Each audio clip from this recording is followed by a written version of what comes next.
ओम शांति। आज 5/3/2024, 5 मार्च 2024।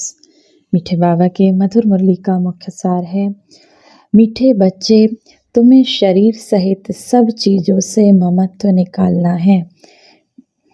जब तुम आत्मा पावन कर्मातीत बन जाएंगी तब घर में जा सकेंगी। मीठे बच्चे, तुम्हें शरीर सहित इस देह सहित देह के सभी पदार्थों से सभी चीज़ों से ममत्व निकालना है। जब तुम आत्मा पावन बन जाएंगी, कर्मातीत बन जाएंगी, जब शिव बाबा की याद के सिवा कोई कुछ भी याद नहीं आएगा, तब बाबा कहते तब तुम अपने हम आत्माओं के घर शांति धाम जा सकेंगी। प्रश्न है आज की मुरली से, आत्मा को किस बात से बहुत डर लगता है, वह डर क्यों?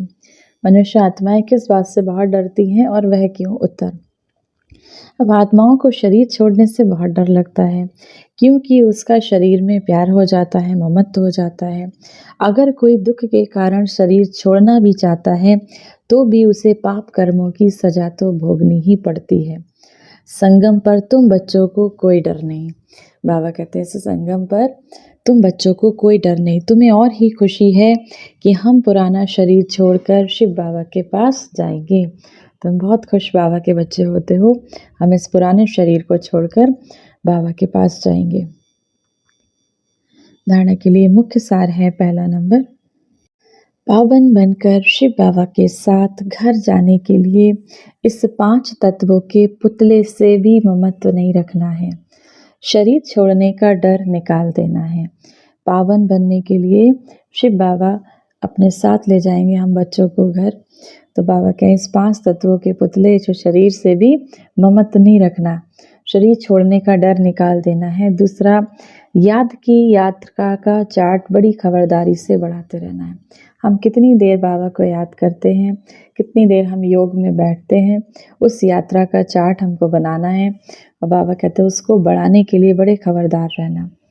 योग बल से आत्मा को पावन बनाए, कर्मातीत बनाए, ईश्वरीय लॉटरी को विन करना है।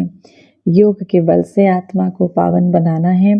कर्मातीत अवस्था माना जब हम इस देह में, इस संसार में रहते हुए भी, जब इस संसार से परे रहकर परमानेंट निरंतर शिव बाबा की याद में रहते हैं तो उस अवस्था को हम कर्मातीत अवस्था कहते हैं।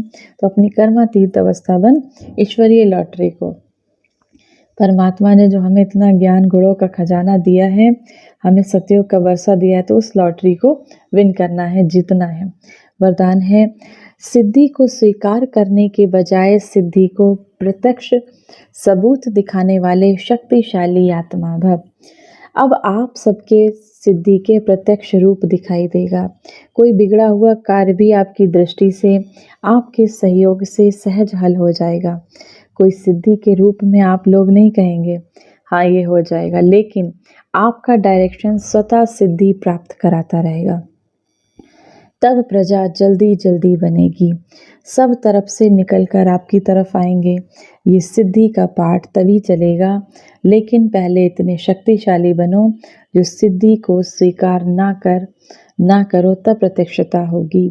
अब बाबा कहते हैं आने वाले समय में सिद्धि का प्रत्यक्ष रूप होगा। आप जो बोलेंगे बाबा के बच्चे, इतना सिद्ध हो जाएगा, वो प्रत्यक्ष होने लगेगा, वो फलित होने लगेगा। तो बाबा कहें उसके लिए क्या करना है, आपको शक्तिशाली बनना है, अपनी आत्मा को शक्तियों से भरना है।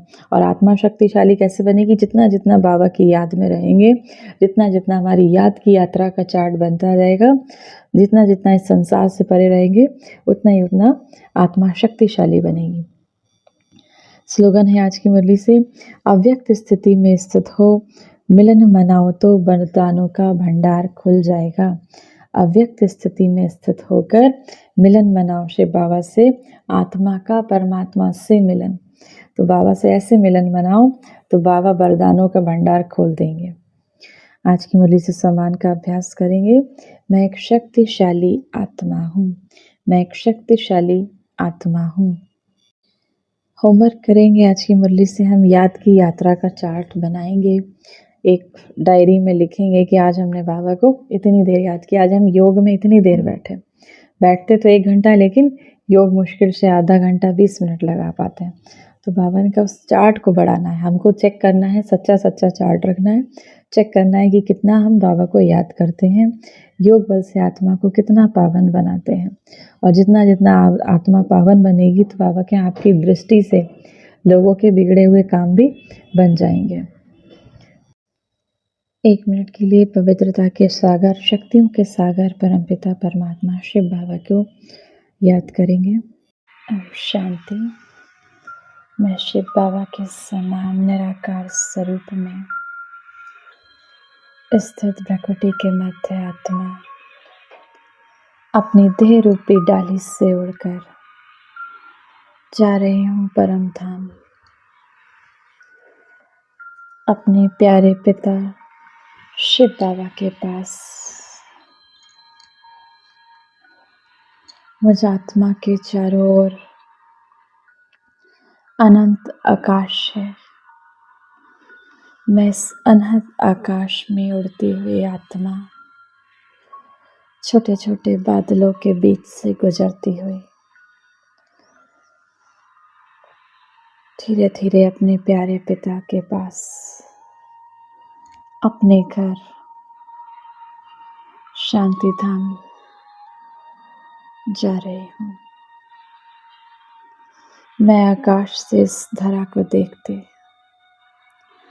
तो सुंदर फूल, झील और झरनों से भरा ये दृश्य, ये देव भूमि, ये भारत की दिव्य भूमि मुझे बहुत अतिशय प्यारी लग रही है। मैं इस अवर्णीय सौंदर्य को देखकर बहुत खुश हो रही हूँ। मैं आत्मा अपनी इस सुंदर पावन भूमि भारत को, इसकी सुंदरता को निहारने के बाद धीरे धीरे आकाश की ओर उड़ते हुए अपने घर की तरफ बढ़ रही हूँ। अब सूक्ष्म बदन से